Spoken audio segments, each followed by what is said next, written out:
ए साक्षाटा संपूर्ण प्रभुंकर गौरव निमंते मु प्रदान करुचे।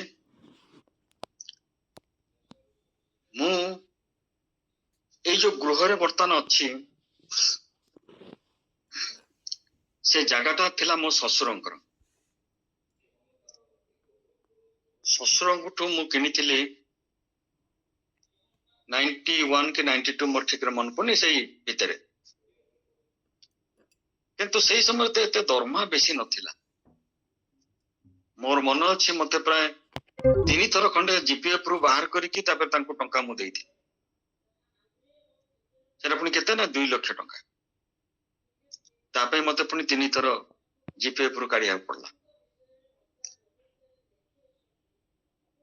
जमी से पड़ी था पाखे तो पैसा नहीं ताको रजिस्ट्रेशन करने भी पाखे मोर पैसा ना कौन करवा थाउ।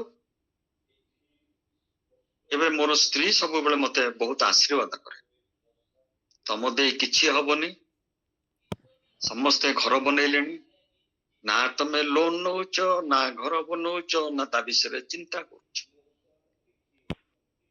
नहीं मु आगे जो गैरेज टा करिछि कार रखुछि एटलिस्ट तो सेटा मोर जगहटा नालकर हेई पारे टीण फिणा तो सब मोर ना किसी न तो सेठी रही जिबा रागी जाए सब कथा तो तमे थट्टारे नबो मोर किछि चिंता न थाए से अनुसार पो तापरे पठा पढ़िला तापरे चाकरी कला आउ से बेल्जियम रे अवस्थापित हला। 2019 रे से आसिला सेते बड़को ए जो जमीटा पानी अमरी गछ एथिरे पूरा भर्ती गोटे लोक सेठी घर करथिला ता दूर को से मोटरसाइकिल जाए सेठ बोते ऑटो भी पसी कर नथिला तापरे कौन करिबा नाही गोटे अपार्टमेंट किनी देबा जगहटा बिक्री करिक वो आस्थाए आउ विदेश रु तार मोर गलु रजिस्ट्रेशन ऑफिस को तांको पचारलु भाई ये जो प्लॉट आर बर्तन बेंच मार्क माने अबिकार बर्तन रेट केते तपे जदि हम रजिस्ट्री करिवा केते पैसा लागिवो से हिसाब हिसाब करके कहले 6 लाख केते पैसा देखो लागी मुसल को रिटायर कर सके नो पैसा मो पाखे आ नाही वो बाटरे कहला बाबा तमे से विषय चिंता करोनी सेटा मु बुझी से रजिस्ट्रेशन खर्च इत्यादि इत्यादि इत्यादि से सब बुझिला तापरे कहा ना रे हबो यदि मो ना रे होची बेसिक रजिस्ट्रेशन फीस टा पड़िबो स्टाम्प ड्यूटी पैसा से आ जदि नारी मानकर भितर हबो तबे 1% कमिबो से पय का अनितार ना रे हला चिंता करंतु डिसेंबर मास रे हेई गला 2019 एबे वर्तमान हमें ऑफर पाउछु से जगह को नवा पाई से पाखरे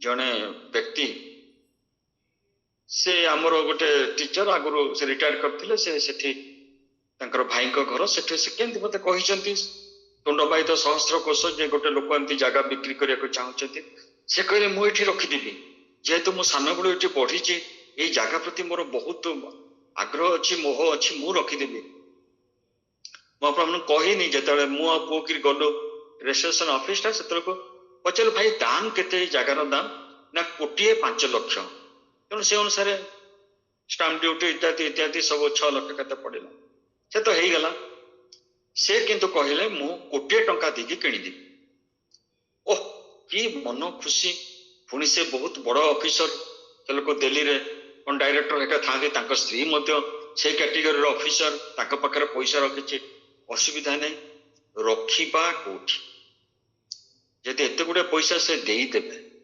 से तो केबे हेले कैश रे देबेनी बैंक रे देबेनी सब गोरा को ड्राफ्ट रे देबे बा चेक रे देबे रखिबा कोठी रिटर्न तो पड़ी जो गुडे स्टेट बैंक को गली भाई पचारे ये पैसा जदि आम पाइबा गोटे जमी बिक्री करुचु जदि पैसा पाइबा रखिबा कोठी आउ केते टिकस दबाको पड़िबो से कहले आपण करो ना रे जदि कोनोसी प्रॉपर्टी नाही तेबे आपण ना रे रखंतु या से अकाउंट रो ना हबो कैपिटल गेन अकाउंट किंतु आपणकर 3 मास ना 6 मास बोली गलेनी भितर आपन को गोटे प्रॉपर्टी आइदर बनेय पड़िबो नले किनिया पड़िबो से पैसा जदि ताहा न करंती से पैसा रे आपन को रिटर्न बांधिया को पड़िबो आ जेमती रिटर्न 33% माने 1/3 पड़िबो रिटर्न रे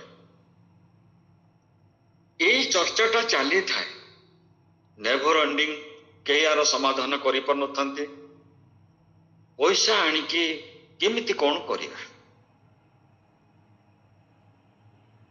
मार्च एप्रिल 2020 मोर ठीक मन पड़े मार्च के एप्रिल जहाँ मु दीपर शोती आमर ये जे प्रचार करती डॉक्टर जीसी वर्धन से मोर सड़ू फोन कले टुटू भाई मो घर ना टुटू टुटू भाई आओ से जगार मु अपार्टमेंट करी परिबी अबिका गवर्नमेंट गोटे रूल करछि 15 फुट चौड़ा रास्ता थिले हाँ रास्ताटा भी बहुत सरू थिला पट्टा अनुसार 13 फुट आ 15 फुट हेले हम आउ सेटा को पैसा देकर मु 15 फुट करेकरी पास करे मु कहली तबे करो कारण ये तो टंका आनिले ताको रखिया कोठु किनिबा केमती से ज्ञान मोर होउनी तुम जदि बनौछ बना घर तो गोटे रहिबार कथा अछि 2020 रे मु तांको हाँ कहली आ से घर बना रो सब प्रस्तुति कले जिते 20 अक्टोबर मास दशहरा समय आम जो भुवनेश्वर गलु सब आम दामंजुड़ी थी भुवनेश्वर गलु से से सब डॉक्यूमेंट प्रस्तुत कर सारी आम से पावर ऑफ अटर्नी दे सारी से सब गोटे बड़ फाइल करके से आसिक पहुंची गले आचार्य बिहार आम थिलु सेठु जहाँ किसी दशक सब तो बर्तमान अनिता कर ना से सब हो गला से दाखल कले दाखल कला परे नवेम्बर गला डिसेम्बर गला 20 चली गला 2021 जनवरी बेलू आउ गोटे नुआ कमिशनर चार जन आशीष सिंह सी पाखु जो फाइल गला से लोग फाइल सब टेबल पास करके पड़ी जाइए से डाकिले गौरव वर्धन को डॉक्टर जीसी वर्धन को डाकिले तुम यहाँ ना तुम यहाँ अप्लाई कर ना आज्ञा हाँ मु से जगह को जीवी देखी कारण से एयरपोर्ट पाखटा एयरपोर्ट रे पाखे हेले तुमको airport authority of India limited रो गोटे एनओसी आनिया पड़े से आनी बहुत पैसा खर्च करके कलकाता ऑफिस आसिले ड्रोन उड़े सब मापिले एयरपोर्ट रू केते दूर केते उच्च पर्यंत आम घर बन पार ये से रिपोर्ट लिखि देते आशीष सिंह कहले से जो रिपोर्ट लिखिं मुझे अनुसार तुमको अप्लाई करी गौरव मागी 3 फ्लोर अर्थात 6टा घर किंतु आशीष सिंह देलेनी से देले 2टा फ्लोर आ ग्राउंड फ्लोर रे गोटे घर एमती कि 5टी घर बनेबे बहुत मन दुखरे गौरव आरंभ कले घर काम 21 मसीहा 22 डिसेम्बर सुधा सारीदे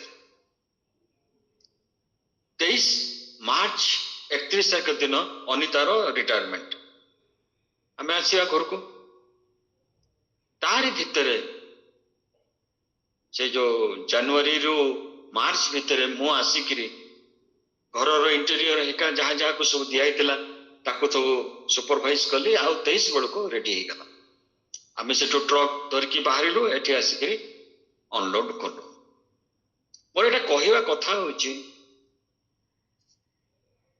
टंकाटीए मु खर्च करी ना मु कहूली आपण पाखरे पैसा नथिला 2-3 थर जीपे बाहर करला पर 2 लाख देइथिले मो ससुर रजिस्ट्रेशन पे पैसा नथिला पुओ चाकरी कला से 6.5 लाख 7 लाख से तार मैनेज कला टंकाटे मु खर्च करनी एवं इंटीरियर पुणी गौरव पैसा देले आहरी लक्षे केते हजार से सब इंटीरियर भी हो गला ମୁଁ ପ୍ରଭୁଙ୍କର ସେ ଆଶ୍ଚର୍ଯ୍ୟ ହସ୍ତର କାର୍ଯ୍ୟ ଏ ପର୍ଯ୍ୟନ୍ତ ଦେଖି ଆସୁଛି। ଯେତେବେଳେ ସେ କୌଣସି ଅସୁବିଧାର ସମ୍ମୁଖୀନ ହୁଅନ୍ତି ମତେ ଫୋନ କରି କହିବେ ଟୁଟୁ ଭାଇ ଏଇ ଅବସ୍ଥା ହେଲା, ଆରମ୍ଭ କଲେ ସେତକୁ ପାଣି ଜମିଛି ଅମରି ଗଛ ଗୁଡାକ ଛପଟ। ମୁଁ କହିଲି ବଢିଆ ହବ, ଫାର୍ଷ୍ଟ କ୍ଲାସ ହବ, ସାଇଜରେ ହବ। ମୁଁ ସେତିକି ଖାଲି କହୁଥାଏ, ଏଇଟା ଗୋଟିଏ ଖାଲି ଶ୍ଲୋକ ମୁଁ ଜାଣିଥିଲି, ବଢିଆ ହବ, ଫାର୍ଷ୍ଟ କ୍ଲାସ ହବ, ସାଇଜରେ ହବ, କିଛି ବ୍ୟସ୍ତ ହୁଏ। ପ୍ରଭୁ ମୋ ମୁଖର ବାକ୍ୟକୁ ସଫଳ କଲେ। ମୁଁ ସେଥିପାଇଁ ସବୁବେଳେ ଆପଣ ମାନଙ୍କୁ କହେ ଡିକ୍ଲେୟାର କରନ୍ତୁ, ପାଇଛନ୍ତି ବୋଲି ଡିକ୍ଲେୟାର କରନ୍ତୁ। ଆଶ୍ଚର୍ଯ୍ୟ ବିଷୟ ଦେଖିବେ। ଟଙ୍କାଟିଏ ଖର୍ଚ୍ଚ କରିନି, ଆଜି ଗୋଟେ ବିରାଟ 1760 ସ୍କୋୟାର ଫୁଟର ଘରେ ମୁଁ 3 BHK ରେ ମୁଁ ବାସ କରୁଛି। ଆଉ ପ୍ରଭୁଙ୍କୁ କଣ ଧନ୍ୟବାଦ ମୁଁ ଦେଇପାରିବି ମତେ କହିଲେ? ଏତିକିରେ ମୋର ସାକ୍ଷ୍ୟ ରଖୁଛି। ପ୍ରଭୁ ଗୌରବାନ୍ୱିତ ହୁଅନ୍ତୁ, ମହିମାନ୍ୱିତ। Thank you. ପ୍ରେଜ୍ ଦ ଲର୍ଡ। ମିନୁ ଭାଇ ବହୁତ ବହୁତ ଧନ୍ୟବାଦ। ପ୍ରଭୁଙ୍କୁ ଗୌରବ ଦେଲେ କେବଳ ଖାଲି ଆପଣ ଦେଲେନି, ଆମେ ସମସ୍ତେ ଗୌରବ ଦଉଛୁ। ପ୍ରଭୁ ସମସ୍ତଙ୍କ ପାଇଁ ଚିନ୍ତା କରନ୍ତି, ଆପଣଙ୍କ ପାଇଁ ଚିନ୍ତା କରିଥିଲେ, ପ୍ରଭୁ ଯୋଜନା କରିଥିଲେ ଆଉ ତାହା ସଫଳ କଲେ। ଆଶ୍ଚର୍ଯ୍ୟ ଭାବରେ ଆପଣଙ୍କୁ ହୁଏତ ଗୋଟେ ସମୟରେ ଆପଣଙ୍କୁ କଷ୍ଟ ଲାଗିଥିବ ଆଉ ବହୁତ ବଡ ବୋଲି ଲାଗିଥିଲା, କିନ୍ତୁ ପ୍ରଭୁ ଏତେ ବଡ ଜିନିଷ ଦିଅନ୍ତି ଯେ ଆମେ ଦିନେ ଭାବୁ ଯେ ଏଇଟା ଆମେ କେମିତି ରଖିବା, କେମିତି ପାଇଲୁ, ଆଉ ସବୁଦିନ ଆମେ ତାଙ୍କୁ ଧନ୍ୟବାଦ ଦଉଥାଉ। ଏମିତି ଆମ ସମସ୍ତଙ୍କ ଜୀବନରେ ଗୋଟେ ଗୋଟେ ସାକ୍ଷ୍ୟ ଥାଏ ଯୋଉଥିପାଇଁ ଆମେ ସବୁବେଳେ ପ୍ରଭୁଙ୍କୁ ସବୁଦିନ ଯେତେ ଧନ୍ୟବାଦ ଦେଲେ ବି ସରେନି। ପ୍ରଭୁ ଗୌରବାନ୍ୱିତ ହୁଅନ୍ତୁ ସୁନ୍ଦର ସାକ୍ଷ୍ୟ ପାଇଁ। ପ୍ରଭୁ ଯେତେବେଳେ ଆଶୀର୍ବାଦ କରନ୍ତି ସେତେବେଳେ ଆମେ ଯୋଉ କହୁନି କି ଛପର ପାଡ଼ିକି ଦିଅନ୍ତି, ପ୍ରଭୁ ଆଶ୍ଚର୍ଯ୍ୟ ଭାବରେ ଆଶୀର୍ବାଦ କରି ସବୁ ଯୋଗାନ୍ତି। ପ୍ରଭୁ ସୁସ୍ଥତା ଦିଅନ୍ତି, ପ୍ରଭୁ ଗୃହ ଯୋଗାନ୍ତି, ପ୍ରଭୁ ସମସ୍ତ କାର୍ଯ୍ୟରେ କେତେବେଳେ ବି ନାଇଁ କରନ୍ତିନି, ହଁ କରିକି ଦିଅନ୍ତି। ଯେତେବେଳେ ଆମେ ତାଙ୍କ ଉପରେ ସବୁ କିଛି ଛାଡି ଦେଇଥାଉ, ଯେତେବେଳେ ତାଙ୍କୁ ଗୌରବାନ୍ୱିତ କରିଥାଉ, ପ୍ରଭୁ ନିଜେ ଗୌରବାନ୍ୱିତ ତାଙ୍କର ଗୌରବ ପାଇଁ ସବୁ କରିଥାନ୍ତି। ପ୍ରେଜ୍ ଦ ଲର୍ଡ। ସୁନ୍ଦର ସାକ୍ଷ୍ୟ ପାଇଁ ଭାଇ ଆମ ଜଏନ କରିବା ପାଇଁ ଚାହୁଁଛି। ଆମେ ଏଠକୁ ଆସିଲା ପରେ ଆମର ଦାମନଯୋଡ଼ିରେ ଥିଲେ ପ୍ରଶାନ୍ତ ନାୟକ ଭାଇ, ଆପଣ ମାନେ ଜାଣିଥିବେ ଯୋଉମାନେ ଦାମନଯୋଡ଼ି ଲୋକ, ସେ ଆମକୁ ଖାଇବା ପାଇଁ ଡାକିଥିଲେ, ନିମନ୍ତ୍ରଣ କରିଥିଲେ ରାତ୍ରିରେ। ସେ ସାଡେ ଜଟନୀରେ ଖୋର୍ଦ୍ଧା ପାଖରେ କୋଉ ଗୋଟେ ସ୍କୁଲରେ କାମ କରନ୍ତି। ଆଉ ଆସିଲେ ଆମକୁ କାରରେ ନେଇକି ଗଲେ, ତାଙ୍କ ଘରେ ଖିଆପିଆ କଲୁ, ଅତି ସୁନ୍ଦର ଆତିଥ୍ୟତା। ଯେତେବେଳେ ଆମେ ବାହାରୁଛୁ ପାଖାପାଖି 10:30 ରାତି ହବ, ତାଙ୍କର ସ୍ତ୍ରୀ ଝୁନି ଭଉଣୀ କହିଲେ ଭାଇ ଆପଣ ଆସିଲେ ଟିକେ ପ୍ରାର୍ଥନା କରିକି ଯାଆନ୍ତୁ, ଆଉ ମୋର ଝିଅ ମାନଙ୍କ ପାଇଁ ପ୍ରାର୍ଥନା କରିବେ। କଣ ପାଇଁ ନା ସେମାନେ ବାହା ହେବେ, ଯେମିତି ପ୍ରାର୍ଥନା କହିଲେ ଆଚ୍ଛା ବଢିଆ କଥା, କିନ୍ତୁ ମୁଁ ଆଉ ଟିକେ ନିବେଦନ କରିବି, ଆପଣ ମାନେ ପ୍ରାର୍ଥନା କରୁଛନ୍ତି ନା ନାଇଁ? ନା ହଁ କରୁଛୁ। ମୁଁ କହିଲି ଆପଣ ଆଗେ ପ୍ରାର୍ଥନା କରନ୍ତୁ କୋଉ ୱାର୍ଡିଂ ବ୍ୟବହାର କରୁଛନ୍ତି। ଆଶ୍ଚର୍ଯ୍ୟ ହେଇଗଲେ, ହସିଲେ। ମୁଁ କହିଲି ନାଇଁ ନାଇଁ ଆଗେ କଲେ ମୁଁ ତାପରେ କରିବି, ନହେଲେ କରିବିନି। ତେଣୁ ସେ କହିଲେ ପ୍ରଭୁ ଆମ ଝିଅ ମାନଙ୍କ ବିବାହ ବୟସ ହେଇଛି, ତୁମେ ସେମାନଙ୍କ ପାଇଁ ଯଥାର୍ଥ ଯୋଗ୍ୟ ପ୍ରାର୍ଥୀ ତୁମେ ଯୋଗାଇ ଦିଅ। ପ୍ରାର୍ଥନା ସରିଲା। ମୁଁ କହିଲି ଭଉଣୀ ଦୁଃଖର ସହିତ କହୁଛି, ଏମିତି ଯଦି ଭିକାରୀ ପ୍ରାର୍ଥନା କରିବେ କେବେ ହେଲେ ପ୍ରଭୁଙ୍କ ପାଖରୁ ଆଶା କରନ୍ତୁନି ପାଇବ। ସେ ଆହୁରି ଆଶ୍ଚର୍ଯ୍ୟ ହେଇଗଲେ। ମୁଁ କହିଲି ହଁ, ଏ ବେଗର ପ୍ରେୟାର କରନ୍ତୁ ନାହିଁ, ମୋଟେ କରନ୍ତୁ ନାହିଁ। ମୁଁ ସେଠୁ ପ୍ରାର୍ଥନା ଆରମ୍ଭ କଲି, ପ୍ରଭୁ ତୁମେ ସେ 2 ଝିଅଙ୍କ ପାଇଁକା ଜୋଇଁ ଯୋଗେଇ ସାରିଛ।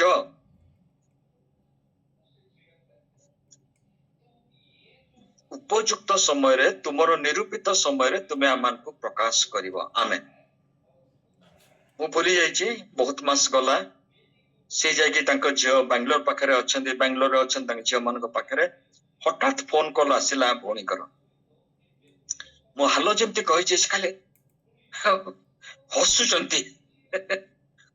ନନଷ୍ଟପ ହସ ଭାଇ ବୋଲି ଖାଲି କହିଦେଇକିରି ଖାଲି ହସୁଛନ୍ତି। ଆରେ କଥା କୁହ ଟିକେ ଶୁଣିବା କଣ? ଭାଇ ବଡ ଝିଅ ପାଇଁକା ଗୋଟେ ଇଞ୍ଜିନିୟର ଜୋଇଁର ପ୍ରସ୍ତାବ ଆସିଗଲା ଆଉ ସେଟା ଫାଇନାଲ ହେଇଗଲା। ମୁଁ କହିଲି ପ୍ରେଜ୍ ଦ ଲର୍ଡ।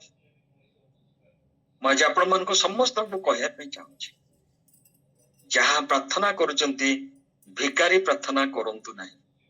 ଆପଣ ମାନେ ପରା ପିଲା ସନ୍ତାନ ଈଶ୍ୱରଙ୍କର। ବାପା ମୋର ଗୋଟେ ଚକଖଡି ଦରକାର, ବାପା ମୋର ଗୋଟେ ପେନ୍ ଦରକାର, ବାପା ମୋର ଗୋଟେ ପେନସିଲ ଦରକାର, କାଲି ନାନୀ କହିଛନ୍ତି ଗୋଟେ ଖାତା ଆଣିବା ପାଇଁ, ତମେ ଦିଅ ନହେଲେ ଆଜି ମୁଁ ଖାଇବିନି। କୌଣସି ପିଲା ତା ବାପାକୁ ଏମିତି କେବେ କହେ? ବାପା କହିଲେ ଆଣିବ, ମୁଁ କାଲି ନେଇକି ଯିବି। ପିଲାର ବାପା ସହିତ ଯୋଉ ସମ୍ପର୍କ, ସେଇ ଅନୁସାରେ ଆପଣ ପ୍ରାର୍ଥନା କରନ୍ତୁ, ଦେଖିବେ ସୁଫଳ ପାଇବେ ନା ନାହିଁ। ଆମେନ୍। Praise the Lord. Hallelujah. Amen. Amen. Amen.